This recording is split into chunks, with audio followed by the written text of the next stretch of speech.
Bible സ്റ്റഡിയിലേക്ക് സ്വാഗതം. Angels and the heavenly beings എന്നുള്ള സീരീസാണ് നമ്മൾ ഇത്രയും പഠിച്ചുകൊണ്ടിരുന്നത്. അതിൽ നമ്മൾ തുടങ്ങിയത് സെറാഫുകളെക്കുറിച്ച് പഠിച്ചു, കെരൂബുകളെക്കുറിച്ച് പഠിച്ചു, ഏഞ്ചൽ ഓഫ് ദ ലോർഡ് എന്ന് പഠിച്ചു. പിന്നെ ആർക്ക് ഏഞ്ചൽസ് എന്ന ടോപ്പിക്ക് നമ്മൾ കവർ ചെയ്തു. അത് കഴിഞ്ഞ് നമ്മൾ നോക്കിയത് ഫോളൻ ഏഞ്ചൽസിനെ കുറിച്ചാണ്.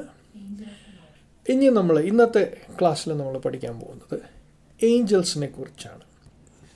ഒന്ന് രണ്ട് കാര്യങ്ങൾ ഈ ടോപ്പിക്കുമായിട്ട് ബന്ധപ്പെട്ട് നിങ്ങളോട് പങ്കുവെക്കണം എന്ന് വിചാരിച്ചത്. നമ്മൾ കാണുന്നത് ഏഞ്ചൽസ് എന്ന് പറഞ്ഞ് നമ്മുടെ മനസ്സിലുള്ളൊരു ധാരണ ചിറകുകളുള്ള ഒരു ജീവി, ഒരു വെളുത്തിരിക്കുന്ന ചിറകുകളുള്ള ഒരു ജീവിയായിട്ടാണ്. അതുപോലെ പിശാചിനെ കുറിച്ച് നമ്മൾ ചിന്തിക്കുമ്പോൾ പലപ്പോഴും ഉള്ളൊരു പിക്ചർ കറുത്ത രൂപം, കറുത്ത ചിറകുകളായിട്ട്, രണ്ട് കൊമ്പായിട്ട് ഒക്കെ ഉള്ള രൂപം കാണാറുണ്ട്, ഒരു വാലും ഒക്കെ ആയിട്ടുള്ള രൂപം കാണാറുണ്ട്. ഏഞ്ചൽസിന് ചിറകുകളുണ്ടോ എന്ന് ചോദിച്ചു കഴിഞ്ഞാൽ വചനപ്രകാരം നമ്മൾ ചിറകുകൾ കാണുന്നില്ല. ഏഞ്ചൽസിനെ കണ്ടിരിക്കുന്ന അവസരങ്ങളെല്ലാം നമ്മൾ വായിക്കുമ്പോഴെല്ലാം ഒരു മനുഷ്യൻ എന്ന് തെറ്റിദ്ധരിച്ചു, മനുഷ്യനാണ് എന്ന് വിചാരിച്ചു. ചിറകുകളുണ്ടെങ്കിൽ ഇപ്പോൾ ഒരു ഏഞ്ചൽ നമ്മുടെ മുൻപിൽ വന്ന് നിൽക്കുകയും ഏഞ്ചലിന് ചിറകുകളുണ്ട് എന്നുണ്ടെങ്കിൽ നമുക്ക് അപ്പം തന്നെ മനസ്സിലാവും ഇത് ഏഞ്ചലാണെന്ന് മനസ്സിലാവും. പക്ഷേ ഈ ഏഞ്ചൽസ് മനുഷ്യനായിട്ട് ഇടപെട്ട ഇടങ്ങൾ ബൈബിളിൽ വായിക്കുമ്പോൾ നമ്മൾ കാണുന്നത് ഈ ഏഞ്ചൽസിനെ തിരിച്ചറിയുന്നില്ല. ഇത് ഏഞ്ചലാണ് എന്ന്, രണ്ട് ചിറകുള്ള ജീവിയാണ് നമ്മുടെ മുമ്പിൽ നിൽക്കുന്നതെന്നുണ്ടെങ്കിൽ നമുക്ക് സംശയമില്ല. പക്ഷേ ഒരു മനുഷ്യൻ എന്ന് തെറ്റിദ്ധരിക്കാൻ വണ്ണം ഏഞ്ചൽസിനെ കാണുന്നുണ്ട് ബൈബിളിൽ. അപ്പോൾ ഇതിൽ നിന്നും നമ്മൾ മനസ്സിലാക്കുന്നത് ചിറകുകൾ ഇല്ല ഏഞ്ചൽസിന് എന്നാണ് നമ്മൾ മനസ്സിലാക്കുന്നത്. ചിറകുള്ള ജീവികളെക്കുറിച്ച് നമ്മൾ പഠിച്ചിട്ടുണ്ട്. സെറാഫുകളെക്കുറിച്ച് പഠിച്ചു, കെരൂബുകളെക്കുറിച്ച്. സെറാഫുകൾക്ക് 6 ചിറക്, കെരൂബുകൾക്ക് 4 ചിറക്, അനേക കാര്യങ്ങൾ, അവരുടെ ഡിസ്ക്രിപ്ഷൻ എല്ലാം നമ്മൾ പഠിച്ചതാണ്. ഏഞ്ചൽസിൽ വരുമ്പോൾ ഏഞ്ചൽസ്, അതുകൊണ്ടാണ് നമ്മൾ ഈ ഹെഡിങ്, ഈ പഠനത്തിൻ്റെ heading angels and the heavenly beings എന്നിട്ടത്. കാരണം ഏഞ്ചൽസിനെയും ബാക്കി സ്വർഗീയ ജീവികളെയും ഒന്ന് തരം തിരിച്ച് പഠിക്കുവാൻ വേണ്ടിയിട്ടാണ് നമ്മുടെ സ്റ്റഡിയിൽ ഇങ്ങനൊരു പേരിട്ടത്. നമ്മൾ ഇന്നത്തെ ക്ലാസ്സിൽ നമ്മൾ പഠിക്കാൻ പോകുന്നത് ഏഞ്ചൽസിനെ കുറിച്ച്, അവരുടെ മിനിസ്ട്രിയെക്കുറിച്ച്, അവരുടെ ഫങ്ഷൻസിനെ കുറിച്ചെല്ലാമാണ് നമ്മൾ പഠിക്കാൻ പോകുന്നത്. ഫങ്ഷൻസ് ഓഫ് ദി ഏഞ്ചൽസ് എന്ന് പറഞ്ഞ് നമുക്ക് ആദ്യം ഒരു ഫങ്ഷൻ നമുക്ക് നോക്കാം. Guardian Angel. ഇതൊരു പ്രത്യേക ഏഞ്ചലായിട്ടല്ല നമ്മൾ പഠിക്കുന്നത്, ഏഞ്ചലിക്കൽ ഫങ്ഷനായിട്ടാണ് നമ്മൾ ഈ ഗാർഡിയൻ ഏഞ്ചൽ എന്ന് പറഞ്ഞ് പഠിക്കുന്നത്. സംരക്ഷിക്കുന്ന ദൂതന്മാർ. നമുക്ക് വെളിപ്പാട് 1:20 വായിക്കാം. എൻ്റെ വലങ്കയിൽ കണ്ട 7 നക്ഷത്രത്തിൻ്റെ മർമ്മവും 7 പൊൻനിലവിളക്കിൻ്റെ വിവരവും എഴുതുക. 7 നക്ഷത്രം 7 സഭകളുടെ ദൂതന്മാരാകുന്നു. 7 നക്ഷത്രം 7 സഭകളുടെ ദൂതന്മാരാകുന്നു. ഇവിടെ കാണുന്നത് ഒരു സഭയെ ഒരു ഏഞ്ചൽ റെപ്രസെൻ്റ് ചെയ്യുകയാണ്. അപ്പോൾ ഒരു ഏഞ്ചൽ, ഒരു സഭയ്ക്ക് ദൈവം ഒരു ഏഞ്ചലിനെ റെസ്പോൺസിബിൾ ആക്കുന്നുണ്ട് എന്ന് നമുക്ക് ഈ വചനത്തിൽ നിന്ന് മനസ്സിലാവുന്നുണ്ട്. പിന്നീട് നമുക്ക് അടുത്തതായിട്ടൊരു വചനം നമുക്ക് നോക്കാം. മത്തായിയുടെ സുവിശേഷം 18-ാം അധ്യായം 10-ാം വാക്യം. അവിടെ നമ്മൾ കാണുന്നത് പേഴ്സണലായിട്ട് ഓരോരുത്തർക്കും ദൈവം ഏഞ്ചലിനെ അസൈൻ ചെയ്യുന്നുണ്ട് എന്ന് നമുക്ക് ഇതിൽ നിന്ന് മനസ്സിലാവും. വായിക്കാം. ഈ ചെറിയവരിൽ ഒരുത്തനെ തുച്ഛീകരിക്കാതിരിപ്പാൻ സൂക്ഷിച്ചുകൊള്ളുവിൻ. സ്വർഗത്തിൽ അവരുടെ ദൂതന്മാർ അതിൽ നിന്ന് നമുക്ക് മനസ്സിലാകുന്നത് ഓരോരുത്തർക്കും ദൈവം ഒരു ദൂതനെ അസൈൻ ചെയ്തിട്ടുണ്ട് എന്നാണ് നമുക്കിവിടെ മനസ്സിലാകുന്നത്. വായിക്കാം. എൻ്റെ പിതാവിൻ്റെ മുഖം എപ്പോഴും കാണുന്നു എന്ന് ഞാൻ നിങ്ങളോട് പറയുന്നു. ഓക്കെ, ഓരോരുത്തർക്കും ദൂതന്മാരെ അസൈൻ ചെയ്തിട്ടുണ്ട്. ഈ ദൂതന്മാർ എവിടെയുണ്ട്? സ്വർഗത്തിൽ ദൈവത്തിൻ്റെ മുൻപേ നിൽക്കുകയാണ് എന്നും കൂടെയാണ് നമുക്കിവിടെ മനസ്സിലാകുന്നത്. സങ്കീർത്തനം 34:7 വാക്യം. യഹോവയുടെ ദൂതൻ അവരുടെ ഭക്തന്മാരുടെ ചുറ്റും പാളയമിറങ്ങിയവരെ വിടുവിക്കുന്നു. യഹോവയുടെ ദൂതൻ ഭക്തന്മാരുടെ ചുറ്റും പാളയമിറങ്ങി അവരെ വിടുവിക്കുന്നു.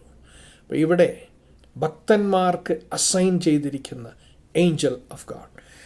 91 സങ്കീർത്തനം 11-12 വാക്യം നമുക്ക്. നിന്റെ എല്ലാ വഴികളിലും നിന്നെ കാക്കേണ്ടതിന് അവൻ നിന്നെക്കുറിച്ച് തൻ്റെ ദൂതന്മാരോട് കൽപ്പിക്കും. നിന്റെ കാൽ കല്ലിൽ തട്ടി പോകാതിരിക്കേണ്ടതിന് അവർ നിന്നെ കൈകളിൽ വഹിച്ചുകൊള്ളും. ഇവിടെ നമ്മൾ കാണുന്നത് 2-3 ഫങ്ഷൻസ് നമ്മളിവിടെ കാണുന്നത്.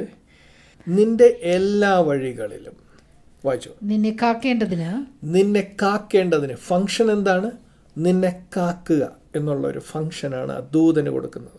വായിച്ചു. അവൻ നിന്നെക്കുറിച്ച് തൻ്റെ ദൂതന്മാരോട് കൽപ്പിക്കും. തൻ്റെ ദൂതന്മാരോട് കൽപ്പിക്കും. ഇംഗ്ലീഷിൽ പറയുമ്പോൾ he shall give his angels charge over you. ആ ഏഞ്ചലിൻ്റെ ഒരു റെസ്പോൺസിബിലിറ്റി, ദൈവം ആ ഏഞ്ചലിന് കൊടുക്കുന്ന റെസ്പോൺസിബിലിറ്റി എന്താണ്? നിന്നെ സൂക്ഷിക്കുക എന്നുള്ളൊരു റെസ്പോൺസിബിലിറ്റി ഏഞ്ചലിന് ദൈവം കൊടുക്കുന്നതാണ്. വായിച്ചു. നിന്റെ കാൽ കല്ലിൽ തട്ടി പോകാതിരിക്കേണ്ടതിന് അവർ നിന്നെ കൈകളിൽ വഹിച്ചുകൊള്ളും. ഓക്കെ, അടുത്തതായി നമുക്ക് ഒരു ഭാഗം നോക്കേണ്ടത് രക്ഷ കൈവരിക്കുന്നവർക്ക് വേണ്ടിയിട്ട് ദൈവം ദൂതന്മാരെ വെച്ചിട്ടുണ്ട്. Book of Hebrews 1:14. അവർ ഒക്കെയും രക്ഷ പ്രാപിപ്പാനുള്ളവരുടെ ശുശ്രൂഷയ്ക്ക് അയക്കപ്പെടുന്ന സേവകാത്മാക്കളല്ലയോ? രക്ഷ പ്രാപിക്കാൻ ഉള്ളവരുടെ ശുശ്രൂഷയ്ക്കായി അയക്കപ്പെടുന്ന സേവകാത്മാക്കളല്ലയോ? സേവകാത്മാക്കൾ. പുറപ്പാട് 23 20-23 വരെയുള്ള വാക്യം. ഇതാ വഴിയിൽ നിന്നെ കാക്കേണ്ടതിനും ഞാൻ നിയമിച്ചിരിക്കുന്ന സ്ഥലത്തേക്ക് നിന്നെ കൊണ്ടുപോകേണ്ടതിനും ഞാനൊരു ദൂതനെ നിന്റെ മുമ്പിൽ അയക്കുന്നു. ഓക്കെ, ഇവിടെ നമ്മൾ ഗാർഡിയൻ ഏഞ്ചൽസിനെ കുറിച്ചാണ് കാണുന്നത്. നമ്മളെ കാക്കുന്ന സേവകാത്മാക്കളായിട്ടുള്ള ദൂതന്മാരെ കുറിച്ചാണ് നമ്മൾ ഈ വായിച്ചുകൊണ്ടിരിക്കുന്നത്, മനസ്സിലാക്കിക്കൊണ്ടിരിക്കുന്നത്. ഓക്കെ, വായിച്ചു. ഇതാ വഴിയിൽ നിന്നെ കാക്കേണ്ടതിനും ഞാൻ നിയമിച്ചിരിക്കുന്ന സ്ഥലത്തേക്ക് നിന്നെ കൊണ്ടുപോകേണ്ടതിനും. വഴിയിൽ നിന്നെ കാക്കേണ്ടതിന്, ഞാൻ ഉദ്ദേശിക്കുന്ന ഇടത്തേക്ക് നിന്നെ എത്തിക്കേണ്ടതിന്. വായിച്ചു. ഞാനൊരു ദൂതനെ നിന്റെ മുമ്പിൽ അയക്കുന്നു. നിന്റെ മുൻപിൽ ഞാൻ ദൂതനെ അയക്കുകയാണ്. ദൈവം പറയുന്നതാണിത്. വായിച്ചു. നീ അവനെ ശ്രദ്ധിച്ച്. നീ എന്ത് ചെയ്യണം? നീ അവനെ ശ്രദ്ധിക്കണം.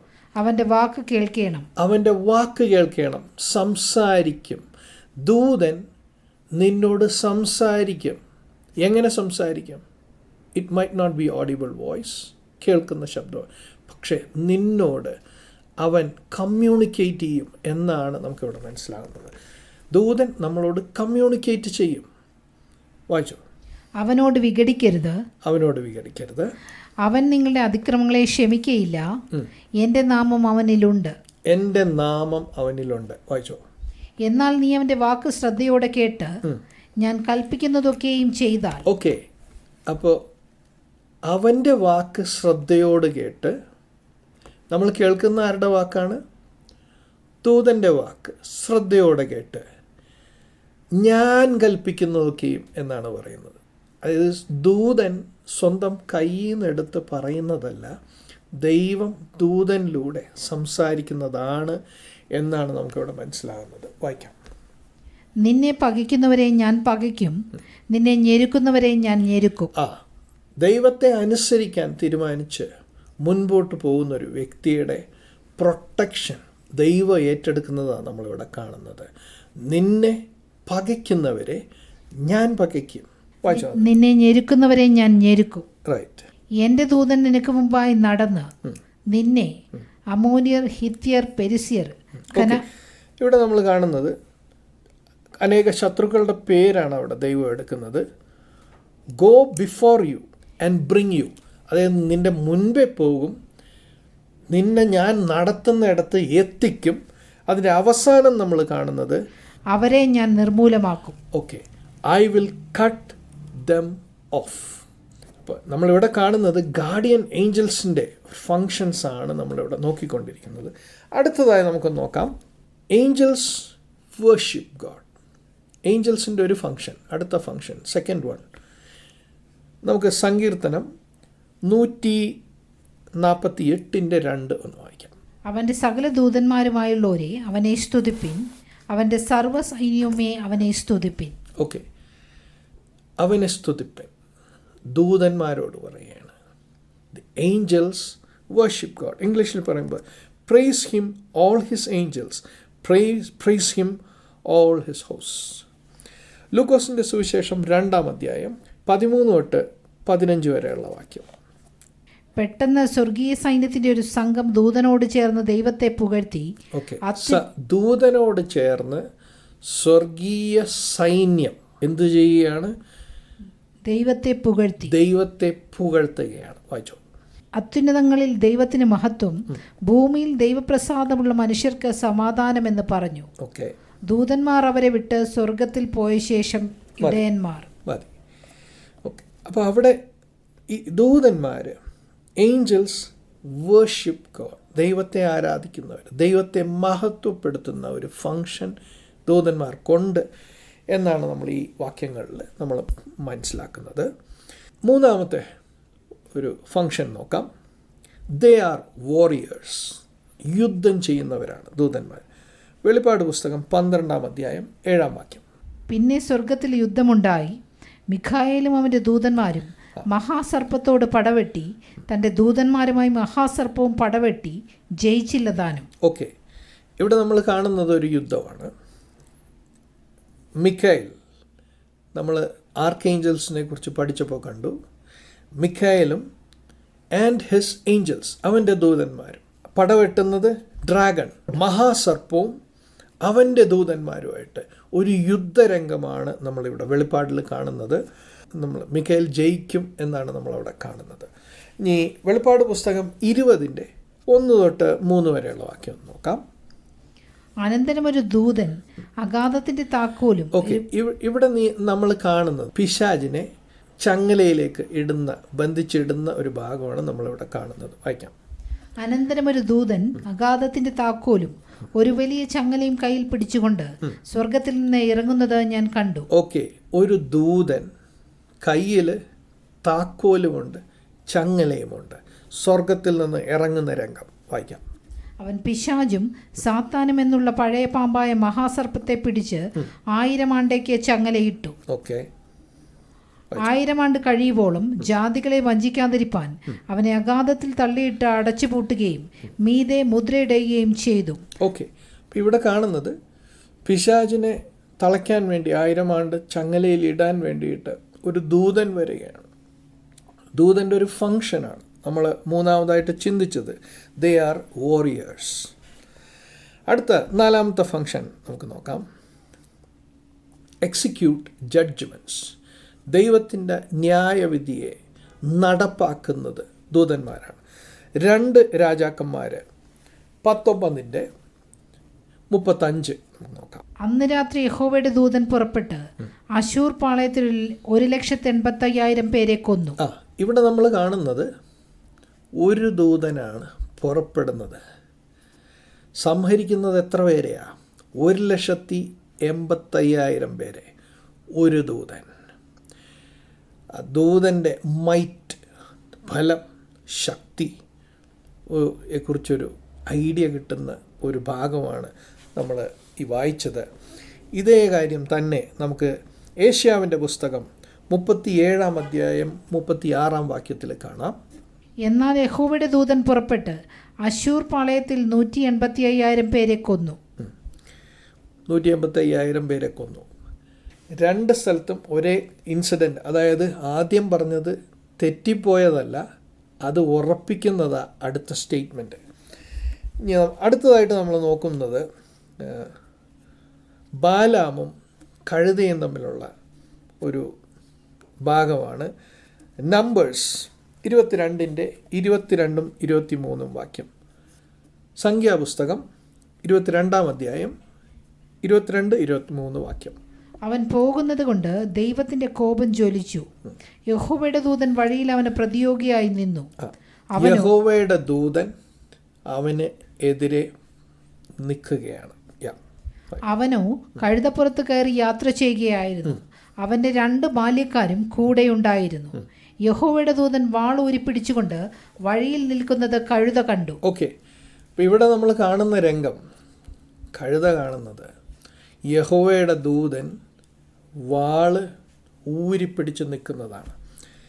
ഇത് ദൈവത്തിൻ്റെ ഒരു നീതി എക്സിക്യൂട്ട് ചെയ്യാൻ വേണ്ടിയിട്ട് ഒരു ദൂതൻ നിൽക്കുന്ന രംഗമാണ് നമ്മളിവിടെ കാണുന്നത്.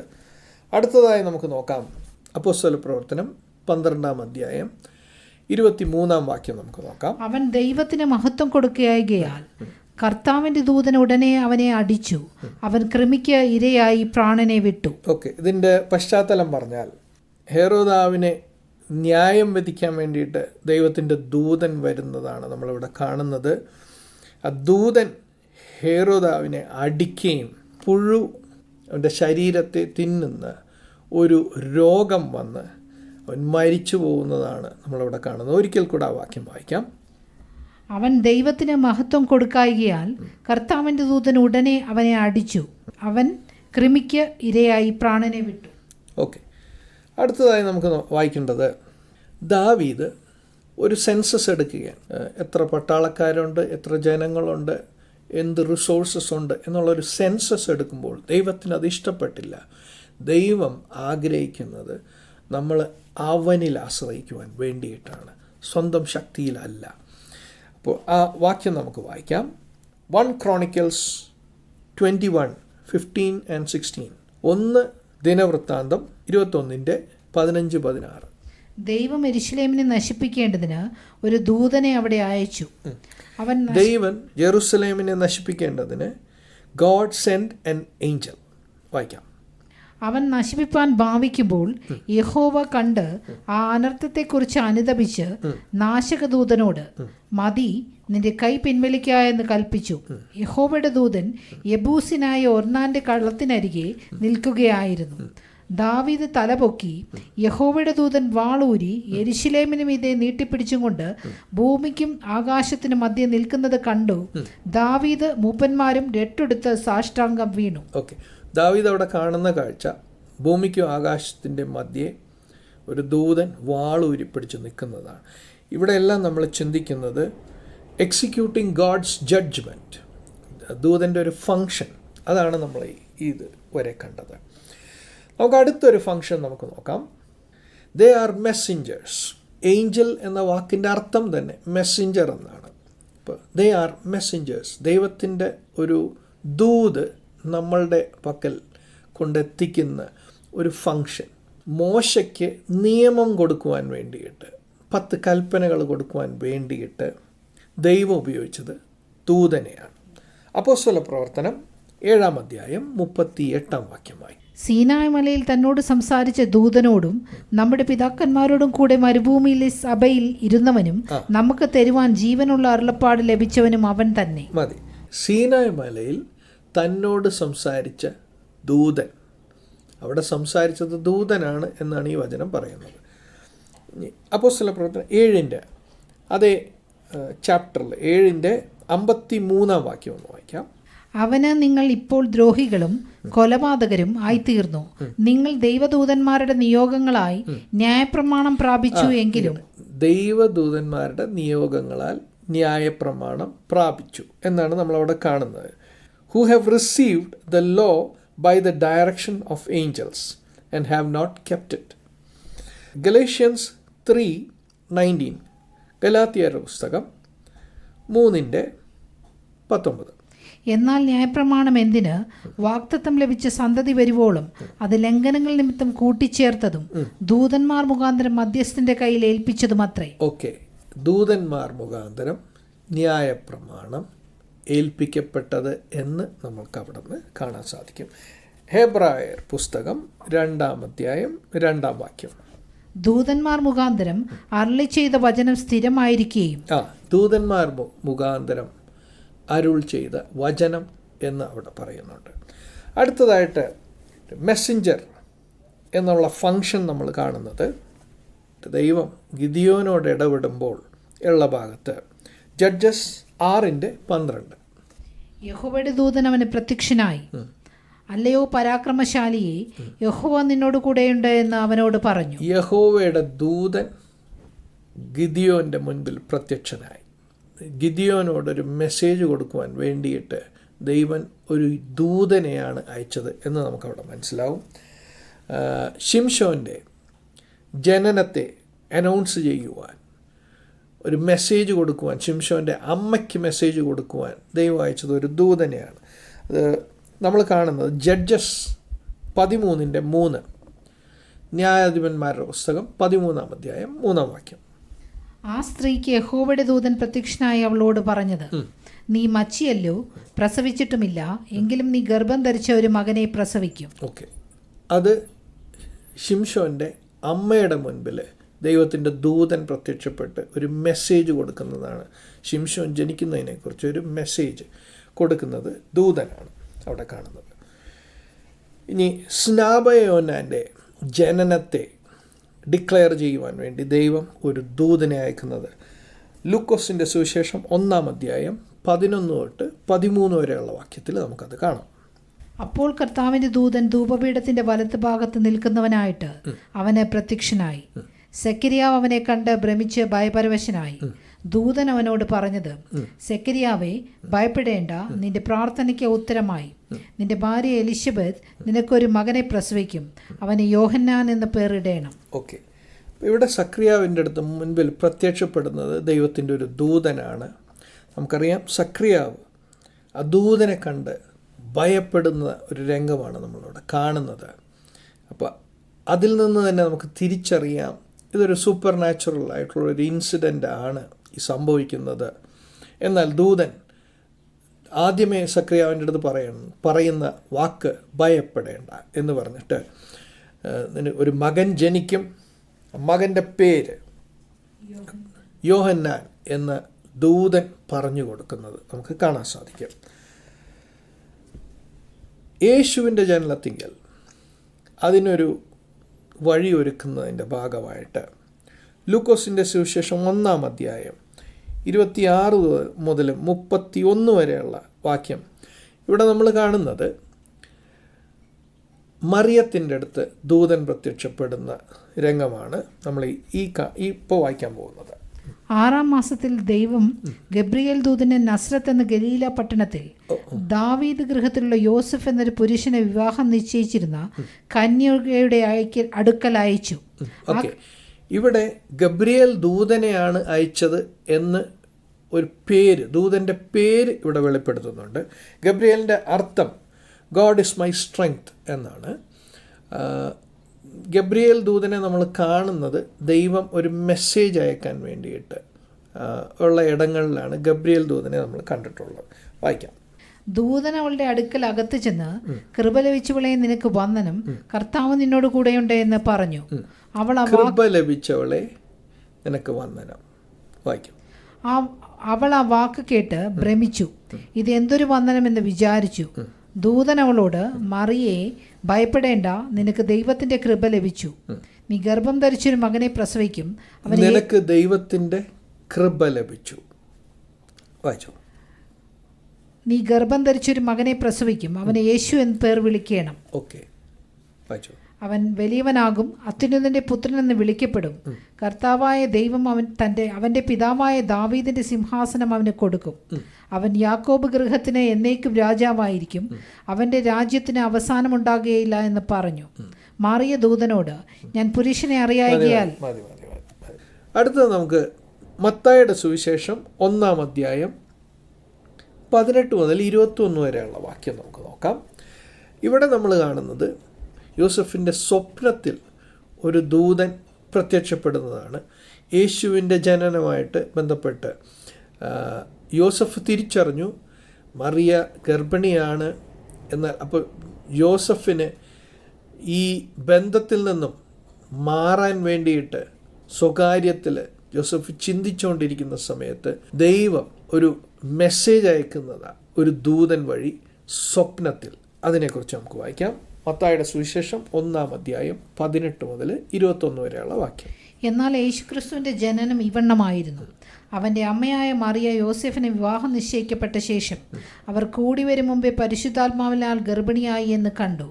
അവളുടെ ഭർത്താവായ യോസെഫ് നീതിമാനാകൊണ്ടും അവൾക്ക് ലോകാപവാദം വരുത്തുവാൻ അവന് മനസ്സിലായിക്കൊണ്ടും അവളെ ഗൂഢമായി ഉപേക്ഷിപ്പാൻ ഭാവിച്ചു. ഇങ്ങനെ നിലച്ചിരിക്കുമ്പോൾ കർത്താവിൻ്റെ ദൂതൻ അവന് സ്വപ്നത്തിൽ പ്രത്യക്ഷനായി. കർത്താവിൻ്റെ ദൂതൻ യോസഫിന് സ്വപ്നത്തിൽ പ്രത്യക്ഷമായി. വായിക്കാം. ദാവീദിന്റെ മകനായ യോസഫേ, നിന്റെ ഭാര്യയായ മറിയയെ ചേർത്തുകൊള്ളുവാൻ ശങ്കിക്കേണ്ട. അവളിൽ ഉൽപ്പാദിതമായത് പരിശുദ്ധാത്മാവിനാലാകുന്നു. അവൾ ഒരു മകനെ പ്രസവിക്കും. അവൻ തൻ്റെ ജനത്തെ അവരുടെ പാപങ്ങളിൽ നിന്ന് രക്ഷിപ്പാനിരിക്കെ കൊണ്ട് നീ അവനെ യേശു എന്ന് പേരിടണമെന്ന് പറഞ്ഞു. ഓക്കെ, അപ്പോൾ ആദ്യം ദൂതൻ ഒരു ഇൻഫർമേഷൻ കൊടുക്കുകയാണ്. പരിശുദ്ധാത്മാവിലാണ് ഈ കുഞ്ഞ് ജനിക്കുന്നത്. ഇൻഫർമേഷൻ, ഒരു മെസ്സേജ്. അതുകൊണ്ട് നീ എന്തു ചെയ്യണം? നീ അവന് യേശു എന്ന് പേരിടണം. 21-ാം വാക്യം ഒന്നും കൂടെ വായിക്കാം. അവൾ ഒരു മകനെ പ്രസവിക്കും. അവൻ തൻ്റെ ജനത്തെ അവരുടെ പാപങ്ങളിൽ നിന്ന് രക്ഷിപ്പാനിരിക്കെ കൊണ്ട്. അവൻ തൻ്റെ ജനത്തെ അവരുടെ പാപത്തിൽ നിന്നും രക്ഷിക്കുവാനിരിക്കുന്നത് കൊണ്ടാണ് അവന് യേശു എന്ന പേര് കൊടുക്കുന്നത്. നമ്മളെ പാപത്തിൽ നിന്നും രക്ഷിക്കുന്നത് ആര്? യേശു. തുടർന്ന് നമുക്ക് പത്രോസിനെ ക്ഷണിക്കുവാൻ വേണ്ടിയിട്ട് കൊർന്നേലിയോസിൻ്റെ അടുത്ത് ഇടപെടുന്നത് ഒരു ദൈവത്തിൻ്റെ ദൂതനാണ്. അപ്പോസ്തല പ്രവർത്തനം 10-ാം അധ്യായം 1 തൊട്ട് 4 വരെയുള്ള വാക്യം. കൈസരിയിൽ ഇത്തലിക്ക എന്ന പട്ടണത്തിൽ കൊർന്നല്യോസ് എന്നു പേരുള്ള ഒരു ശതാധിപൻ ഉണ്ടായിരുന്നു. അവൻ ഭക്തനും തൻ്റെ സകല ഗൃഹത്തോടും കൂടെ ദൈവത്തെ ഭയപ്പെടുന്നവനുമായി ജനത്തിന് വളരെ ധർമ്മം കൊടുത്തു. എപ്പോഴും നമുക്ക് കൊർന്നേലിയോസിനെ കുറിച്ചൊന്ന് മനസ്സിലാക്കണം. ഡിവോട്ട് മാൻ, ഭക്തൻ ആയിട്ടുള്ള കൊർന്നേലിയോസ്. ഫിയർഡ് ഗോഡ്, ദൈവഭയം ഉള്ള കൊർന്നേലിയോസ്. വളരെ ധർമ്മം കൊടുക്കുന്ന ഒരു മനുഷ്യൻ. ഗിവിങ് ആംസ് ജനറസ്ലി, പ്രാർത്ഥിക്കുന്നൊരു മനുഷ്യൻ. അതാണ് കൊർന്നേലിയോസ്. നല്ലൊരു മനുഷ്യൻ നമ്മുടെ കണ്ണിൽ നോക്കിയാൽ. 3-ാം വാക്യം മുതൽ വായിക്കാം. അവൻ പകൽ ഏകദേശം 9-ാം മണി നേരത്തെ ഒരു ദർശനത്തിൽ ഒരു ദൈവദൂതൻ തൻ്റെ അടുക്കൽ അകത്ത് വരുന്നത് സ്പഷ്ടമായി കണ്ടു. കൊർന്നേലിയോസ് ഒരു ദർശനത്തിൽ ദൈവദൂതനെ കാണുകയാണ്. വായിക്കാം. കൊർന്നേലിയോസേ എന്ന് തന്നോട് പറയുന്നതും കേട്ടു. അവൻ അവനെ ഉറ്റുനോക്കി ഭയപരവശനായി. അപ്പോൾ അവൻ ദൂതനെ കണ്ടു, കേട്ടു. വായിക്കാം. എന്താകുന്നു കർത്താവേ എന്ന് ചോദിച്ചു. അവൻ അവനോട്, നിന്റെ പ്രാർത്ഥനയും ധർമ്മവും ദൈവത്തിന്റെ മുമ്പിൽ എത്തിയിരിക്കുന്നു. നിന്റെ പ്രാർത്ഥനയും ധർമ്മവും ദൈവത്തിൻ്റെ മുൻപിൽ എത്തി. അതുകൊണ്ട് ഇനി നിനക്ക് നീ ഒന്നും ചെയ്യണ്ട എന്നാണോ ഇൻസ്ട്രക്ഷൻ? നമുക്ക് നോക്കാം ദൈവം എങ്ങനെയാണ് ഇതിനെ കാണുന്നത് എന്ന് നമുക്ക് നോക്കാം. വായിക്കാം. ഇപ്പോൾ യോപ്പയിലേക്ക് ആളയച്ച് പത്രോസ് എന്ന മറുപേരുള്ള ശിമോനെ വരുത്തുക. അവൻ തൊൽക്കൊലനായ ശിമോൻ എന്ന ഒരുവനോട് കൂടെ പാർക്കുന്നു. അവന്റെ വീട് കടൽപ്പുറത്താകുന്നു എന്ന് പറഞ്ഞു. നമുക്കിവിടെ കാണാം, ദൂതൻ വളരെ ക്ലിയർ ഇൻസ്ട്രക്ഷൻസ് കൊടുക്കുകയാണ്. നീ ആരെയാണ് വിളിക്കേണ്ടത് എന്നുള്ള ഒരു ക്ലിയർ ഇൻസ്ട്രക്ഷൻ കൊടുക്കുകയാണ്. നമുക്ക് 22-ാം വാക്യം വരുമ്പോൾ, അപ്പോസ്തല പ്രവർത്തനം 10-ന്റെ 22-ാം വാക്യം അതും കൂടെ ഒന്ന് വായിക്കാം. അതിന് അവർ, നീതിമാനും ദൈവഭക്തനും യഹൂദന്മാരുടെ സകല ജാതിയാലും നല്ല സാക്ഷ്യം കൊണ്ടവനുമായ കൊർന്നല്യോസ് എന്ന ശതാധിപന് നിന്നെ വീട്ടിൽ വരുത്തി നിന്റെ പ്രസംഗം കേൾക്കണമെന്ന ഒരു വിശുദ്ധ ദൂതനാൽ അരുളപ്പാടുണ്ടായിരിക്കുന്നു എന്ന് പറഞ്ഞു. ഓക്കെ, ഇവിടെ പത്രോസിനോടും ഒരു ദൂതൻ ഇടപെടുകയാണ്. തുടർന്ന് നമ്മൾ വായിക്കുമ്പോൾ നമ്മൾ കാണുന്നത് പത്രോസ് കൊർന്നേലിയോസിൻ്റെ വീട്ടിൽ ചെന്നു, പത്രോസിനെ സ്വീകരിച്ചു, പത്രോസിന് സുവിശേഷം പറയുവാനുള്ള അവസരം അവിടെ ഒരുക്കി. നമുക്കിങ്ങനെ ചിന്തിക്കാം, ദൂതൻ കൊർന്നേലിയോസിൻ്റെ മുൻപിൽ പ്രത്യക്ഷപ്പെട്ടു, സംസാരിച്ചു. ദൂതൻ എന്തുകൊണ്ട് സുവിശേഷം പറഞ്ഞില്ല കൊർന്നേലിയോസിനോട്? വേറെ ആരോടും, അവിടെ കൂടി വന്ന ആരോടും ദൂതനല്ല പറഞ്ഞത്, പത്രോസിനെ വിളിപ്പിക്കുകയാണ് ചെയ്തത്. പ്രിയരെ, നമുക്ക് ദൈവം തന്നിരിക്കുന്ന ദൗത്യം നമ്മൾ ചെയ്യേണ്ട ദൗത്യമാണ്. ദൂതന്മാരെ അല്ല ദൈവത്തിൻ്റെ വചനം പ്രഘോഷിപ്പിക്കുവാൻ വേണ്ടിയിട്ട് ഏൽപ്പിച്ചിരിക്കുന്നത് നമ്മളെ ഓരോരുത്തരെയാണ്. That is our responsibility. അത് നമ്മുടെ റെസ്പോൺസിബിലിറ്റിയാണ്. അടുത്തതായി നമ്മൾ ചിന്തിക്കേണ്ടത് വെളിപ്പാട് പുസ്തകം 14-ാം അധ്യായം 6-7 വാക്യം.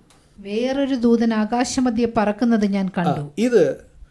ഇത് യോഹന്നാൻ പത്മോസിൽ വെച്ച് കാണുന്ന രംഗമാണ്. ന്യായവിധിക്ക് മുൻപേ ഉള്ള, ദൈവം ഭൂമിയെ ജഡ്ജ് ചെയ്യുന്നതിന് മുൻപേ ഉള്ള ചില രംഗങ്ങളാണ് നമ്മളിപ്പോൾ വായിക്കുന്നത്. വായിക്കാം. വേറൊരു ദൂതൻ ആകാശമധ്യേ പറക്കുന്നത് ഞാൻ കണ്ടു. ഭൂവാസികളായ സകല ജാതിയും ഗോത്രവും ഭാഷയും വംശവുമായവരോട് അറിയിപ്പാൻ അവന്റെ പക്കൽ ഒരു നിത്യ സുവിശേഷമുണ്ടായിരുന്നു. ഓക്കെ, അവസാന നാളിൽ എല്ലാ മുട്ടും മടങ്ങുന്നതിന് മുൻപേ ഒരു വിളംബരം നടത്തുന്നതാണ് നമ്മളിവിടെ കാണുന്നത്. അത് ചെയ്യുന്നത് ഒരു ദൂതനാണ്. വായിക്കാം. ദൈവത്തെ ഭയപ്പെട്ട് അവനെ മഹത്വം കൊടുപ്പീൻ. അവന്റെ ന്യായവിധിയുടെ നാഴിക വന്നിരിക്കുന്നു. ആകാശവും ഭൂമിയും സമുദ്രവും നീരുറവുകളും ഉണ്ടാക്കിയവനെ നമസ്കരിപ്പിനെന്ന് അവൻ അത്യുച്ചത്തിൽ പറഞ്ഞുകൊണ്ടിരുന്നു. ഓക്കെ, ഇത് ജഡ്ജ്മെൻറ്റിന് മുമ്പുള്ള ഒരു ഡിക്ലറേഷനാണ് നമ്മളിവിടെ കാണുന്നത്. ഗലാത്യർ 1:8. എന്നാൽ ഞങ്ങൾ നിങ്ങളോട് അറിയിച്ചതിന് വിപരീതമായി ഞങ്ങളാകട്ടെ സ്വർഗത്തിൽ നിന്ന് ഒരു ദൂതനാകട്ടെ നിങ്ങളോട് സുവിശേഷം അറിയിച്ചാൽ അവൻ ശപിക്കപ്പെട്ടവൻ. ഓക്കെ, ഞങ്ങളോ അല്ലെങ്കിൽ സ്വർഗത്തിൽ നിന്നൊരു ദൂതനോ വന്ന് ഈ പറഞ്ഞ സുവിശേഷത്തിനെതിരെ സംസാരിച്ചാൽ ശപിക്കപ്പെട്ടവൻ എന്നാണ് പറയുന്നത്. അപ്പോൾ ഒരു ദൂതനെ സുവിശേഷം പറയാൻ ഏൽപ്പിച്ചിട്ടുണ്ടോ എന്ന് ചോദിച്ചു കഴിഞ്ഞാൽ ദൂതനെ ഏൽപ്പിച്ചിട്ടില്ല, ഒന്നാമത്തെ കാര്യം. 2, ബൈബിളിന് വിപരീതമായിട്ട് ഒരു ദൂതൻ സംസാരിക്കാൻ വന്നാൽ തിരിച്ചറിയണം പ്രിയരെ, നമ്മളോട് ദൈവം മുൻപേ കൂട്ടി സംസാരിച്ചിരിക്കുന്ന കാര്യമാണ്. ദൈവത്തിൻ്റെ വചനത്തിന് വള്ളിക്കോ പുള്ളിക്കോ മാറ്റമില്ലാത്ത ദൈവവചനം നമ്മുടെ മുൻപിലുണ്ട്. ഇതിനെതിരെ സംസാരിക്കാൻ മനുഷ്യനും അധികാരമില്ല, ദൂതനും അധികാരമില്ല. അടുത്തതായി നമ്മൾ കാണുന്നത് 6ാമത്തെ പോയിന്റ് നമ്മൾ ചിന്തിക്കാൻ പോകുന്നത് മെനി വേയ്സ് ഏഞ്ചൽസ് മിനിസ്റ്റർ. ദൂതന്മാരുടെ മിനിസ്ട്രി അനേക മേഖലകളിലുണ്ട്. അത് ഓരോന്നായിട്ട് നമ്മൾ ചിന്തിക്കാൻ പോവുകയാണ്. To keep you, to protect you. ദൂതൻ്റെ ഒരു ഫങ്ഷന്. സങ്കീർത്തനം 91:11-12 വാക്യം. നിന്റെ എല്ലാ വഴികളിലും നിന്നെ കാക്കേണ്ടതിന് അവൻ നിന്നെക്കുറിച്ച് തന്റെ ദൂതന്മാരോട് കൽപ്പിക്കും. ഓക്കെ, നിന്റെ കാൽ കല്ലിൽ തട്ടി പോകാതിരിക്കേണ്ടതിന് അവർ നിന്നെ കൈകളിൽ വഹിച്ചുകൊള്ളും. Okay, to keep you, to protect you. നിന്നെ കാക്കും, നിന്നെ പരിപാലിക്കും. ഇത് ആരാ ചെയ്യുന്നത്? ദൈവം ഒരു ദൂതനെ കൽപ്പിച്ചാക്കിയാണ് ചെയ്യുന്നത്. അടുത്തത് മിനിസ്റ്റർ ചെയ്യുന്ന ഒരു ഫങ്ഷൻ, ദൂതൻ്റെ ഫങ്ഷൻ. ഹെബ്രായ പുസ്തകം 1:14 വാക്യം. അവർ ഒക്കെയും രക്ഷപ്രാപിപ്പാനുള്ളവരുടെ ശുശ്രൂഷയ്ക്ക് അയക്കപ്പെടുന്ന സേവകാത്മാക്കളല്ലയോ? സേവകാത്മാക്കൾ. ദൂതൻ്റെ അടുത്ത ഫങ്ഷൻ സേവകാത്മാക്കൾ, മിനിസ്ട്രിങ് സ്പിരിറ്റ്സ്. ആരോട് മിനിസ്റ്റർ ചെയ്യുന്നവർ? Those who will inherit salvation. രക്ഷ കൈവരിക്കും എന്ന് ദൈവം മുൻകൂട്ടി കണ്ടിരിക്കുന്നവരെ സേവിക്കുവാൻ ദൈവം ഏഞ്ചൽസിനെ അസൈൻ ചെയ്തിട്ടുണ്ട് എന്ന് നമുക്ക് ഇവിടെ കാണാൻ സാധിക്കും. പുറപ്പാട് പുസ്തകം 14-ാം അധ്യായം 19-ാം വാക്യം. അനന്തരം ഇസ്രായേലിന്റെ സൈന്യത്തിന് മുമ്പായി നടന്ന ദൈവദൂതൻ അവിടെ നിന്ന് മാറി അവരുടെ പിന്നാലെ നടന്നു. ഓക്കെ, ഇസ്രായേലിൻ്റെ മുൻപേ നടന്നത് ഒരു ദൈവദൂതനാണ്.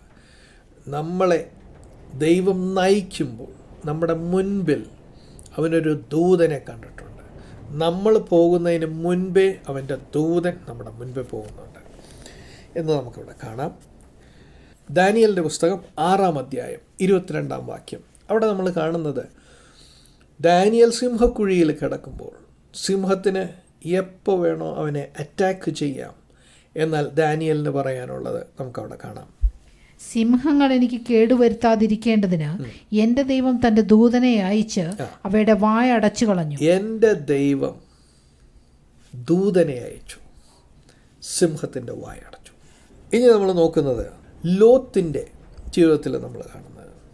എബ്രഹാമിൻ്റെ സഹോദരൻ്റെ പുത്രനാണ് ലോത്ത്, എബ്രഹാമിൻ്റെ ബന്ധുവായിട്ടുള്ള ലോത്ത്. ജനസിസ്, ഉൽപ്പത്തി 19:15.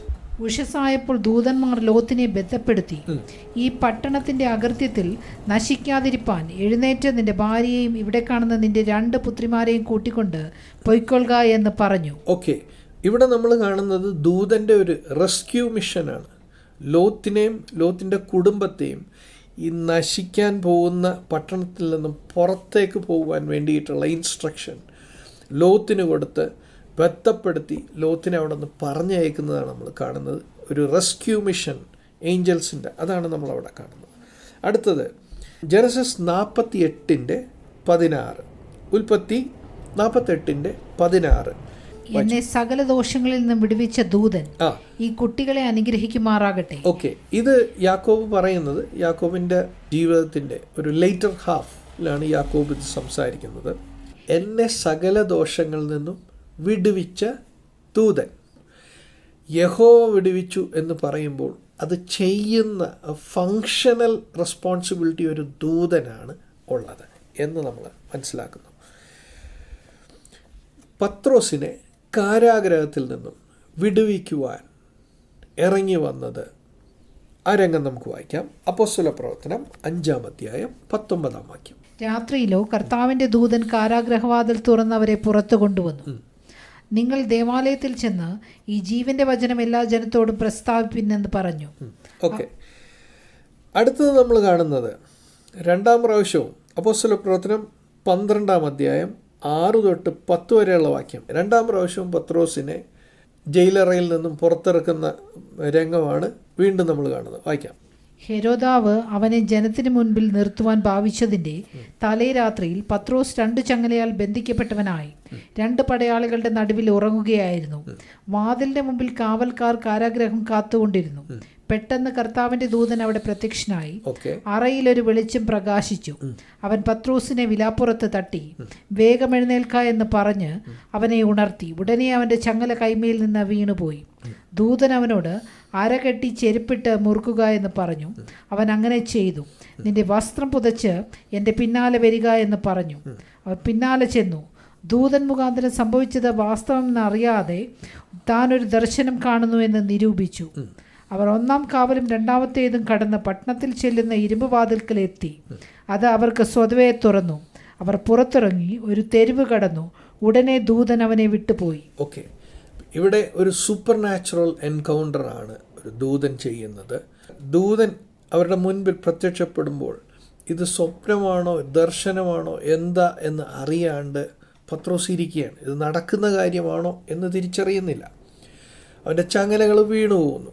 അതിനുശേഷം ഈ വാതിലുകളിലൂടെ എല്ലാം കടത്തി പുറത്തേക്ക് എത്തിക്കുകയാണ്. ചിന്തിക്കുന്ന വിഷയം, ഡെലിവറൻസിന് വേണ്ടിയിട്ട് ദൈവം അയക്കുന്നത് ഒരു ദൂതനെയാണ്. പത്രോസിനെ 2ാം പ്രാവശ്യമാണ് നമ്മളിവിടെ കാണുന്നത് കാരാഗ്രഹത്തിൽ നിന്നും വിടുവിച്ച് ദൂതൻ കൊണ്ടുപോകുന്നത്. അടുത്തത്, യേശുവിനോട് മിനിസ്റ്റർ ചെയ്യുവാൻ ഒരു ദൂതൻ വരുന്നത് നമുക്ക് കാണാം. മത്തായിയുടെ സുവിശേഷം 4:11 വാക്യം.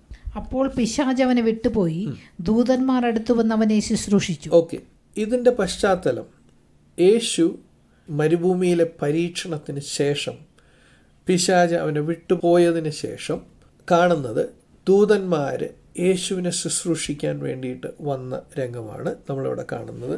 നമുക്കൊന്നും കൂടെ വായിക്കാം. മത്തായിയുടെ സുവിശേഷം 4:11 വാക്യം. അപ്പോൾ പിശാച് അവനെ വിട്ടുപോയി, ദൂതന്മാർ അടുത്ത് വന്നവനെ ശുശ്രൂഷിച്ചു. ഓക്കെ, ലൂക്കോസിൻ്റെ സുവിശേഷം 22:43 വാക്യം വായിക്കാം. ഗത്സമനെ തോട്ടത്തിൽ യേശു പ്രാർത്ഥിച്ചുകൊണ്ടിരിക്കുമ്പോൾ അവിടെ ഒരു ദൂതൻ വന്ന് ആശ്വസിപ്പിക്കുന്നത് നമ്മൾ കാണുന്നുണ്ട്. ലൂക്കോസിൻ്റെ സുവിശേഷം 22:43 വാക്യം. അവനെ ശക്തിപ്പെടുത്തുവാൻ സ്വർഗത്തിൽ നിന്ന് ഒരു ദൂതൻ അവന് പ്രത്യക്ഷനായി. ഓക്കെ, പഴയ നിയമത്തിൽ ഏലിയാവിനെ പോറ്റുവാൻ ദൈവം ഒരു ദൂതനെ അയച്ച് നമുക്ക് കാണാൻ സാധിക്കും. 1 രാജാക്കന്മാർ 19 5-8 വരെയുള്ള വാക്യം. Angel came and gave food to Elijah. അങ്ങനെ അവൻ ചൂരച്ചെടിയുടെ തണലിൽ കിടന്നുറങ്ങുമ്പോൾ പെട്ടെന്നൊരു ദൂതൻ അവനെ തട്ടിയെ അവനോട് എഴുന്നേറ്റ് തിന്നുക എന്ന് പറഞ്ഞു. അവൻ ഉണർന്നു നോക്കിയപ്പോൾ കനലിന്മേൽ ചുട്ട ഒരു അടയും ഒരു തുരുത്തി വെള്ളവും തലക്കിലിരിക്കുന്നത് കണ്ടു. ദൂതൻ അവിടെ ഫുഡ് റെഡിയാക്കിയിട്ട് ഏലിയാവിനെ തട്ടി ഉണർത്തുന്ന രംഗമാണ് നമ്മളിവിടെ കാണുന്നത്. വായിക്കാം. യഹോവയുടെ ദൂതൻ 2ാം പ്രാവശ്യം വന്നവനെ തട്ടി, എഴുന്നേറ്റ് തിന്നുക, നിനക്ക് ദൂരയാത്ര ചെയ്യുവാനുണ്ടല്ലോ എന്ന് പറഞ്ഞു.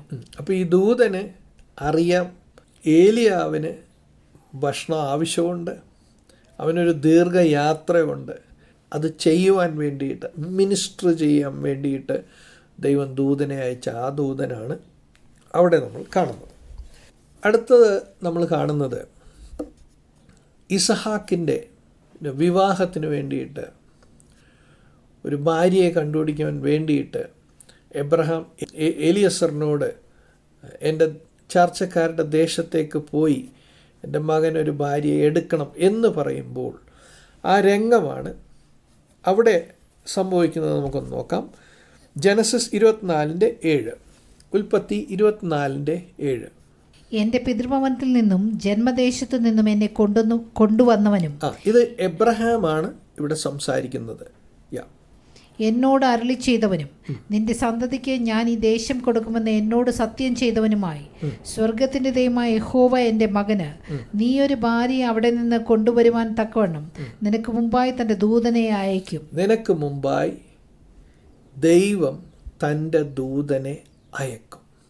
ഇപ്പം എലിയസർ ഇസഹാക്കിന് വേണ്ടിയിട്ട് തുണയെ കണ്ടുപിടിക്കാൻ, ഒരു ഭാര്യയെ കണ്ടുപിടിക്കാൻ വേണ്ടിയിട്ട് എലിയസർ പോകുമ്പോൾ എബ്രഹാം പറയുന്നത് എൻ്റെ കൂടെ ഇരുന്ന ദൈവം തൻ്റെ ദൂതനെ നിനക്ക് മുൻപേ അയക്കും എന്നാണ്. അടുത്തത് നമുക്ക് നോക്കാം. മത്തായിയുടെ സുവിശേഷം 1-ാം അധ്യായം 20-21 വരെയുള്ള വാക്യം. ഇങ്ങനെ നിലച്ചിരിക്കുമ്പോൾ കർത്താവിൻ്റെ ദൂതൻ അവന് സ്വപ്നത്തിൽ പ്രത്യക്ഷനായി, ദാവീദിന്റെ മകനായ യോസഫേ, നിന്റെ ഭാര്യയായ മറിയെ ചേർത്തുകൊള്ളുവാൻ ശങ്കിക്കേണ്ട, അവളിൽ ഉൽപ്പാദിതമായത് പരിശുദ്ധാത്മാവിനാലാകുന്നു. അവൾ ഒരു മകനെ പ്രസവിക്കും, അവൻ തൻ്റെ ജനത്തെ അവരുടെ പാപങ്ങളിൽ നിന്ന് രക്ഷിപ്പാനിരിക്കെ കൊണ്ട് നീ അവനെ യേശു എന്ന് പേരിടണമെന്ന് പറഞ്ഞു. ഓക്കെ, അപ്പോൾ അവിടെ നമ്മൾ നേരത്തെ ചിന്തിച്ചൊരു ഭാഗം തന്നെയാണിത്. അവിടെ ദൂതൻ്റെ ഫങ്ഷൻ ഒരു ഇൻഫർമേഷനും കൊടുക്കുകയാണ്, ഒരു ഇൻസ്ട്രക്ഷനും കൊടുക്കുകയാണ്. ഇൻഫർമേഷൻ എന്താണ്? പരിശുദ്ധാത്മാവിനാൽ ജനിക്കാൻ പോകുന്ന കുഞ്ഞാണ് മറിയുടെ ഉദരത്തിലുള്ളത്. ഇൻഫർമേഷൻ. അതുകൊണ്ട് അവളെ ഭാര്യയായി സ്വീകരിക്കാൻ നീ മടിക്കണ്ട. ഇൻസ്ട്രക്ഷൻ കൊടുക്കുക. ഈ കുഞ്ഞ് ജനിക്കുമ്പോൾ അവൻ രക്ഷകനാണ് ജനിക്കുന്നത്, അവന് യേശു എന്ന് പേര് വിളിക്കണം. ഇൻസ്ട്രക്ഷൻ കൊടുക്കുകയാണ്. ഒരു ദൂതൻ്റെ ഫങ്ഷനാണ് നമ്മൾ ഈ നോക്കിക്കൊണ്ടിരിക്കുന്നത്. Encouraging Paul. അടുത്തതായിട്ട് അപ്പോസ്തല പ്രവർത്തനം 24-ാം അധ്യായം 23-ാം വാക്യം. എൻ്റെ ഉടയവനും ഞാൻ സേവിച്ചു വരുന്നവനുമായ ദൈവത്തിൻ്റെ ദൂതൻ ഈ രാത്രിയിൽ എൻ്റെ അടുക്കൽ നിന്ന്, പൗലോസേ, ഭയപ്പെടരുത്, നീ കൈസറിന് മുമ്പിൽ നിൽക്കേണ്ടതാകുന്നു. നിന്നോടുകൂടെ യാത്ര ചെയ്യുന്നവരെയൊക്കെയും ദൈവം നിനക്ക് ദാനം ചെയ്തിരിക്കുന്നു എന്ന് പറഞ്ഞു. ഓക്കെ, ഇവിടെ നമ്മൾ കാണുന്നത് പൗലോസിനെ എൻകറേജ് ചെയ്യുവാൻ, ധൈര്യപ്പെടുത്തുവാൻ വേണ്ടിയിട്ട് ദൈവത്തിൻ്റെ ദൂതൻ വന്ന് പൗലോസിനോട് സംസാരിക്കുന്ന ഭാഗമാണ് നമ്മളിവിടെ കാണുന്നത്. തുടർന്ന് നമ്മൾ ഇനി ചിന്തിക്കാനുള്ളത് അതർ ഫാക്ട്സ് അബൌട്ട് ഏഞ്ചൽസ്. ആദ്യത്തത്, angels are not to be worshipped. ദൂതന്മാരെ നമ്മൾ ആരാധിക്കാൻ പാടില്ല. വെളിപ്പാട് പുസ്തകം 19-ാം അധ്യായം 10-ാം വാക്യം. ഞാൻ അവനെ നമസ്കരിക്കേണ്ടതിന് അവൻ്റെ കാൽക്കൽ വീണു. ഓക്കെ, ഇത് ആരാണ് ചെയ്യുന്നത്? യോഹന്നാൻ പത്മോസ് ദ്വീപിൽ വെച്ചിട്ട് ഒരു ദൂതൻ്റെ മുൻപിൽ നിൽക്കുമ്പോഴുള്ള കാര്യമാണ് നമ്മൾ ഈ വായിക്കുന്നത്. വായിക്കാം. ഞാൻ അവനെ നമസ്കരിക്കേണ്ടതിന് അവൻ്റെ കാൽക്കൽ വീണു. അപ്പോൾ അവൻ എന്നോട്, അതരുത്, ഞാൻ നിനക്ക് യേശുവിൻ്റെ സാക്ഷ്യമുള്ള നിന്റെ സഹോദരന്മാർക്കും സഹഭൃത്യനത്രേ. ദൈവത്തെ നമസ്കരിക്ക, യേശുവിൻ്റെ സാക്ഷ്യമോ പ്രവചനത്തിൻ്റെ ആത്മാവ് തന്നെ എന്ന് പറഞ്ഞു. ഓക്കെ, ഇവിടെ I fell at his feet to worship. Yohannan ദൂതൻ്റെ കാലയിൽ വീഴുക ആരാധിക്കുവാൻ വേണ്ടിയിട്ട്. ദൂതൻ്റെ പ്രതികരണം എന്താണ്? See that you do not do that. നീ ഇത് ചെയ്യരുത്. Okay, I am your fellow servant. എൻ്റെ ഫങ്ഷൻ നിങ്ങളെ സെർവ് ചെയ്യുക എന്നുള്ളതാണ് എന്നാണ് ദൂതൻ പറയുന്നത്. ഇനി നമുക്ക് വായിക്കാനുള്ളത് അടുത്തത് വെളിപ്പാട് 22-ാം അധ്യായം 8-9 വാക്യം. ഇത് കേൾക്കുകയും കാണുകയും ചെയ്തത് യോഹന്നാൻ എന്ന ഞാൻ തന്നെ. കേൾക്കുകയും കാണുകയും ചെയ്ത ശേഷം അത് എനിക്ക് കാണിച്ചു തന്ന ദൂതന്റെ കാൽക്കൽ ഞാൻ വീണ് നമസ്കരിച്ചു. വീണ്ടും ഒരു പ്രാവശ്യം ചെയ്തു, ദൂതൻ പറഞ്ഞ് ഇത് ചെയ്യരുതെന്ന് പറഞ്ഞു. വീണ്ടും ഇവിടെ നമ്മൾ കാണുന്നത് യോഹന്നാൻ വീണ്ടും വീഴുകയാണ്. ഭയപ്പെട്ട് നിൽക്കുന്ന യോഹന്നാനാണ്. വായിക്കാം. എന്നാൽ അവൻ എന്നോട്, അതരുത്, ഞാൻ നിന്റെയും നിന്റെ സഹോദരന്മാരായ പ്രവാചകന്മാരുടെയും ഈ പുസ്തകത്തിലെ വചനം പ്രമാണിക്കുന്നവരുടെയും സഹഭൃത്യനത്രേ. ഓക്കെ, അപ്പോൾ ഈ ദൂതന് പറയാനുള്ളത് അതരുത്. ആരാധന ദൂതനുള്ളതല്ല, ആരാധന ദൈവത്തിനുള്ളതാണ്. തുടർന്ന് വായിക്കാം. ദൈവത്തെ നമസ്കരിക്കുക എന്ന് പറഞ്ഞു. ദൈവത്തെ നമസ്കരിക്കുക. അടുത്തതായി നമ്മൾ കൊളോസ്യരുടെ ലേഖനം 2-ാം അധ്യായം 18-ാം വാക്യം. താഴ്മയിലും ദൂതന്മാരെ ആരാധിക്കുന്നതിലും രസിച്ച് സ്വന്തം ദർശനങ്ങളിൽ പ്രവേശിക്കുകയും തൻ്റെ ജഡമനസ്സിനാൽ വെറുതെ ചീർക്കുകയും തലയെ മുറുകെ പിടിക്കാതിരിക്കുകയും ചെയ്യുന്നവൻ ആരും നിങ്ങളെ വിരുദ്ധ തെറ്റിക്കരുത്. Okay. Let no one cheat you of your reward, taking delight in false humility and worship of angels. അപ്പോൾ ഇവിടെ ദൂതന്മാരെ ആരാധിക്കുന്നത് തെറ്റായ കാര്യമാണെന്നാണ് ഇവിടെ കൊളോസ്യരുടെ ലേഖനം 2-ാം അധ്യായം 18-ാം വാക്യത്തിൽ പറയുന്നത്. ഇനി നമുക്ക് നോക്കാനുള്ളത് ലൂക്കോസിൻ്റെ സുവിശേഷം 2-ാം അധ്യായം 15-ാം വാക്യം. അതിൽ നമ്മൾ ചിന്തിക്കുന്ന വിഷയം, angels do not roam around without purpose. ഒരു കൃത്യമായിട്ടുള്ള ലക്ഷ്യമില്ലാതെ, ഒരു ഉദ്ദേശമില്ലാതെ, അയക്കപ്പെടാതെ ഏഞ്ചൽസ് അലക്ഷ്യമായിട്ട് പറന്നു നടക്കുന്ന ജീവികളല്ല. വായിക്കാം. ദൂതന്മാർ അവരെ വിട്ട് സ്വർഗത്തിൽ പോയ ശേഷം ഇടയന്മാർ, നാം ബേത്ലഹേമോളം ചെന്ന് കർത്താവ് നമ്മോട് അറിയിച്ച ഈ സംഭവം കാണണമെന്ന് തമ്മിൽ പറഞ്ഞു. ഓക്കെ, അപ്പോൾ നമ്മൾ ശ്രദ്ധിക്കുന്ന ഒരു ഭാഗം എന്താണെന്ന് വെച്ചാൽ, so it was when the angels had gone away from them into heaven. Angels എങ്ങോട്ട് പോയി? സ്വർഗത്തിലോട്ട് പോയി. അവർ വന്നു, അവരുടെ ദൗത്യം ചെയ്തു, അവർ തിരിച്ചു പോയി. അലക്ഷ്യമായിട്ട് ഊടാടി സഞ്ചരിക്കുന്ന കൂട്ടമല്ല ഏഞ്ചൽസ്. Angels can think. മൂന്നാമത്തെ point, angels can think freely and rebel against God. ദൂതന്മാർക്ക് സ്വന്തമായി ചിന്തിക്കാനുള്ള സ്വാതന്ത്ര്യമുണ്ട്. ദൈവത്തിനെതിരെ വേണമെങ്കിൽ അവർക്ക് റിബൽ ചെയ്യാം. ദൈവത്തെ അവർക്ക് എതിർക്കാനുള്ള ചോയ്സ് ഒരു ദൂതനുണ്ട്. ഓക്കെ, നമുക്ക് ലൂക്കോസിൻ്റെ സുവിശേഷം 15-ാം അധ്യായം 10-ാം വാക്യം. അങ്ങനെ തന്നെ മാനസാന്തരപ്പെടുന്ന ഒരു പാപിയെക്കുറിച്ച് ദൈവദൂതന്മാരുടെ മധ്യേ സന്തോഷമുണ്ടാകുമെന്ന് ഞാൻ നിങ്ങളോട് പറയുന്നു. ഓക്കെ, അപ്പോൾ ദൈവദൂതന്മാർ സന്തോഷിക്കുന്നത്, ദൈവദൂതന്മാരുടെ ഒരു ഇമോഷനാണ് നമ്മളവിടെ കാണുന്നത്. They can joy, they can feel, they can think. യോബിൻ്റെ പുസ്തകം 38-ാം അധ്യായം 7-ാം വാക്യം. When the morning stars sang together and all the sons of God shouted for joy. പ്രഭാത നക്ഷത്രങ്ങൾ ഒന്നിച്ച് ഘോഷിച്ചുല്ലസിക്കുകയും ദൈവപുത്രന്മാരെല്ലാം സന്തോഷിച്ചാർക്കുകയും ചെയ്തപ്പോൾ. ഓക്കെ, ദൈവപുത്രന്മാർ എല്ലാം സന്തോഷിച്ചാർക്കുക എന്ന് പറയുന്നത് ദൂതന്മാരെ കുറിച്ചാണ് ഇത് പറയുന്നത്. അവർ സന്തോഷിക്കുകയാണ്. അവർ ദൈവം ചെയ്യുന്ന കാഴ്ചകൾ കണ്ട് സന്തോഷിക്കുന്നു.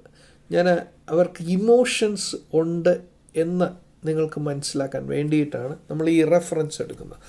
1 പത്രോസ് 1:12. തങ്ങൾക്കായിട്ടല്ല നിങ്ങൾക്കായിട്ടത്രേ തങ്ങൾ ആ ശുശ്രൂഷ ചെയ്യുന്നു എന്ന് അവർക്ക് വെളിപ്പെട്ടു. സ്വർഗത്തിൽ നിന്ന് അയച്ച പരിശുദ്ധാത്മാവിനാൽ നിങ്ങളോട് സുവിശേഷം അറിയിച്ചവർ അത് ഇപ്പോൾ നിങ്ങളെ ഗ്രഹിപ്പിച്ചിരിക്കുന്നു. അതിലേക്ക് ദൈവദൂതന്മാരും കുനിഞ്ഞു നോക്കുവാൻ ആഗ്രഹിക്കുന്നു. ഓക്കെ, ദൈവദൂതന്മാർ ആഗ്രഹിക്കുന്നു. അതാണ് ഇവിടുത്തെ പോയിന്റ്. ദൂതന്മാർക്ക് ആഗ്രഹമുണ്ട് എന്ന് നമുക്ക് ഈ വചനത്തിൽ നിന്നും തിരിച്ചറിയുവാൻ സാധിക്കും. ഏശയ്യാവിൻ്റെ പുസ്തകം 14-ാം അധ്യായം 13-14 വാക്യം. ഞാൻ സ്വർഗത്തിൽ കയറും, എൻ്റെ സിംഹാസനം ദൈവത്തിൻ്റെ നക്ഷത്രങ്ങൾക്ക് മീതെ വയ്ക്കും. ഓക്കെ, ഇത് ലൂസിഫറിനെ കുറിച്ച് പറയുന്ന ഭാഗമാണ്. എന്താണ് പറയുന്നത്? ഞാൻ സ്വർഗത്തിൽ കയറും, എൻ്റെ സിംഹാസനം ദൈവത്തിൻ്റെ നക്ഷത്രങ്ങൾക്ക് മീതെ വയ്ക്കും. ഉത്തരദിക്കിൻ്റെ അതിർത്തിയിൽ സമാഗമ പർവ്വതത്തിന്മേൽ ഞാൻ ഇരുന്നരുളും. ഓക്കെ, ഇതൊരു ഡിസയറാണ്, ഒരാഗ്രഹമാണ്. തെറ്റായ ആഗ്രഹമാണ് എന്ന് മാത്രം. നമ്മൾ ചിന്തിച്ചത് angels can think, angels can feel, angels can rebel against God. അതിനുള്ള സ്വാതന്ത്ര്യം തിരഞ്ഞെടുക്കുവാനായിട്ട് ഏഞ്ചൽസിന് സാധിക്കും.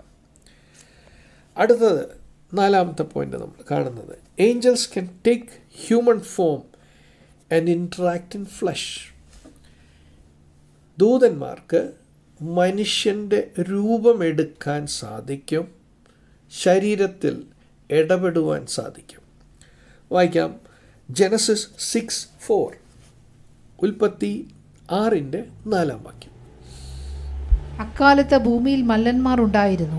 അതിന്റെ ശേഷവും ദൈവത്തിന്റെ പുത്രന്മാർ മനുഷ്യരുടെ പുത്രിമാരുടെ അടുക്കൽ ചെന്നിട്ട്. ദൈവത്തിന്റെ പുത്രന്മാർ എന്ന് പറയുന്നത് ഏഞ്ചൽസ് ഓഫ് ഗോഡ്. വായിച്ചു. മനുഷ്യരുടെ പുത്രിമാരുടെ അടുക്കൽ ചെന്നിട്ട് അവർ മക്കളെ പ്രസവിച്ചു. ഇവരാകുന്നു മനുഷ്യന്റെ പുത്രിമാരുടെ അടുക്കൽ ചെന്നു. ഏഞ്ചൽസ്, സ്വർഗീയര് ഭൂമിയിലുള്ള മനുഷ്യന്റെ പുത്രിമാരുടെ അടുക്കൽ വന്നു, അവർക്ക് മക്കളുണ്ടായി. ഓക്കെ, വായിക്കാം. ഇവരാകുന്നു പുരാതന കാലത്തെ വീരന്മാർ, ഓക്കെ, കീർത്തിപ്പെട്ട പുരുഷന്മാർ തന്നെ. ഓക്കെ, നമ്മൾ ഈ ജനറേഷൻ, ആ തലമുറയെക്കുറിച്ച് നെഫ്ലംസ് എന്ന് പറയുന്നുണ്ട്, ജൈൻസ് എന്ന് പറയുന്നുണ്ട്. നമുക്കതിനെക്കുറിച്ച് വേറൊരു ക്ലാസ്സിൽ ഡീറ്റെയിൽ ആയിട്ട് അതിനെക്കുറിച്ചുള്ള ബാക്കി കാര്യങ്ങൾ ചിന്തിക്കാം. 5ാമത്തെ പോയിന്റ്, ഏഞ്ചൽസ് ക്യാൻ ലൈ. ദൂതന്മാർക്ക് നുണ പറയാൻ സാധിക്കും. യോഹന്നാന്റെ സുവിശേഷം 8-ാം അധ്യായം 44-ാം വാക്യം. നിങ്ങൾ പിശാചെന്ന പിതാവിൻ്റെ മക്കൾ നിങ്ങളുടെ പിതാവിൻ്റെ മോഹങ്ങളെ ചെയ്യുവാനും ഇച്ഛിക്കുന്നു. അവൻ ആദ്യം മുതൽ കൊലപാതകനായിരുന്നു. അവനിൽ സത്യമില്ലായക കൊണ്ട് സത്യത്തിൽ നിലനിൽക്കുന്നതുമില്ല.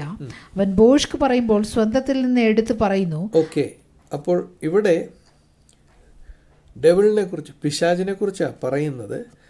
അവൻ ബോഷ്ക്ക് പറയുന്നു എന്ന്. അതായത് ഏഞ്ചൽസ്, ദ ഫോളൺ ഏഞ്ചൽസ്, ദൈവത്തിൻ്റെ പക്ഷത്ത് നിൽക്കുന്ന ഏഞ്ചൽസിൻ്റെ കാര്യമല്ല പറയുന്നത്. പക്ഷേ വീണുപോയ ഏഞ്ചൽസ്, വീഴുന്നതിന് മുൻപേ അവർക്ക് ഈ ടെൻഡൻസി, ഈ പൊട്ടൻഷ്യൽ ഉണ്ട് എന്നാണ് നമ്മളിവിടെ തിരിച്ചറിയുന്നത്. ഏഞ്ചൽസ് ക്യാൻ ലൈ. അങ്ങനെ നുണ പറയുന്ന ഏഞ്ചൽസ്, പോഷ്ക്ക് പറയുന്ന ഏഞ്ചൽസ് പിന്നീട് തള്ളപ്പെട്ട് വീണു പോകുന്ന ഏഞ്ചൽസിൻ്റെ കൂട്ടത്തിലാണ് പിന്നീട് അവർ ഉണ്ടാകുന്നത്. Angels are under God's order, not ours. ഈ ദൂതന്മാർ നമ്മളുടെ അധികാരത്തിൻ്റെ ഉള്ളിലല്ല ഈ ദൂതന്മാർ ഓപ്പറേറ്റ് ചെയ്യുന്നത്. ദൈവത്തിൻ്റെ അധികാരത്തിൻ്റെ കീഴിലാണ് ദൂതന്മാർ ഓപ്പറേറ്റ് ചെയ്യുന്നത്. നമുക്ക് വായിക്കാം. നമ്പേഴ്സ് 20:16, സംഖ്യാപുസ്തകം 20-ാം അധ്യായം 16-ാം വാക്യം. ഞങ്ങൾ യഹോവയോട് നിലവിളിച്ചപ്പോൾ അവൻ ഞങ്ങളുടെ നിലവിളി കേട്ടു. ഒരു ദൂതനെ അയച്ച് ഞങ്ങളെ മിസ്രൈമിൽ നിന്ന് പുറപ്പെടുവിച്ചു. ഞങ്ങൾ നിന്റെ അതിരങ്കിലുള്ള പട്ടണമായ കാദേശിലെത്തിയിരിക്കുന്നു. ഓക്കെ, ഇവിടെ ഇസ്രായേൽ മക്കള് എന്താ ചെയ്യുന്നത്? ദൂതനോടല്ല പ്രാർത്ഥിക്കുന്നത്.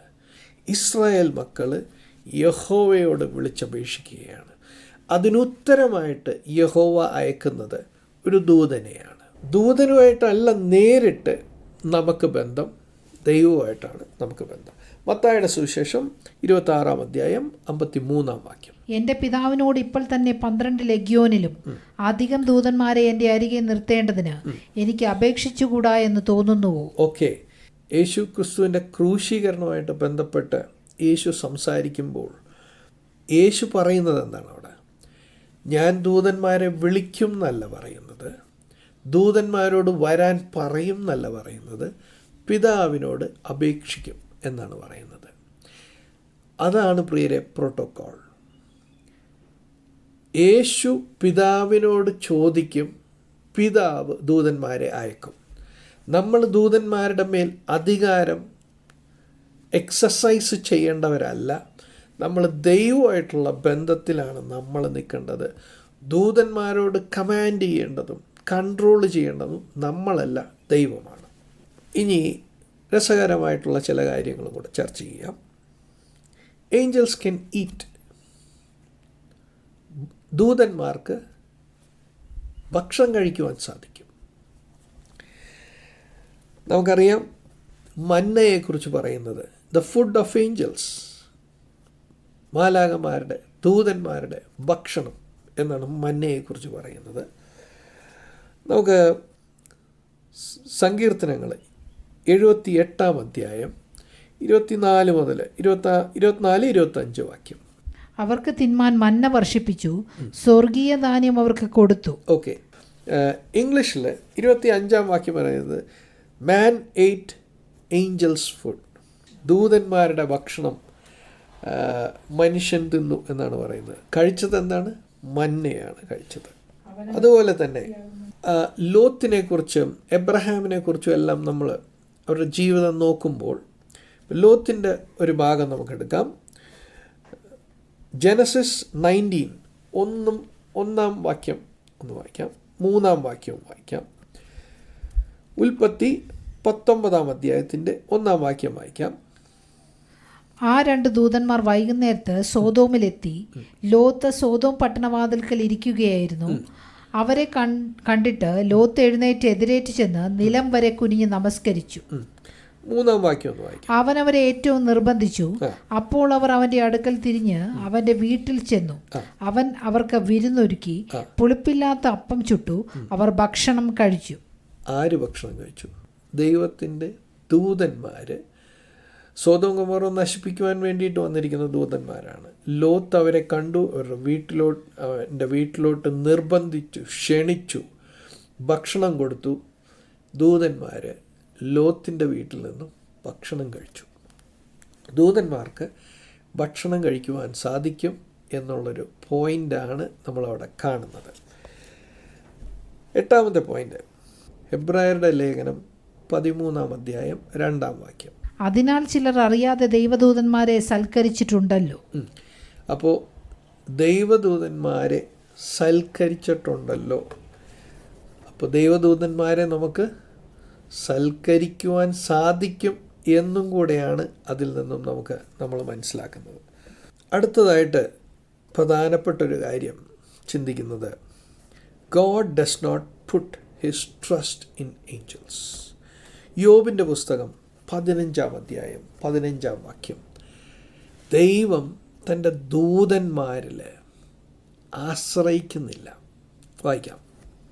തൻ്റെ വിശുദ്ധന്മാരിലും അവന് വിശ്വാസമില്ലല്ലോ, സ്വർഗവും തൃക്കണ്ണിന് നിർമ്മലമല്ല.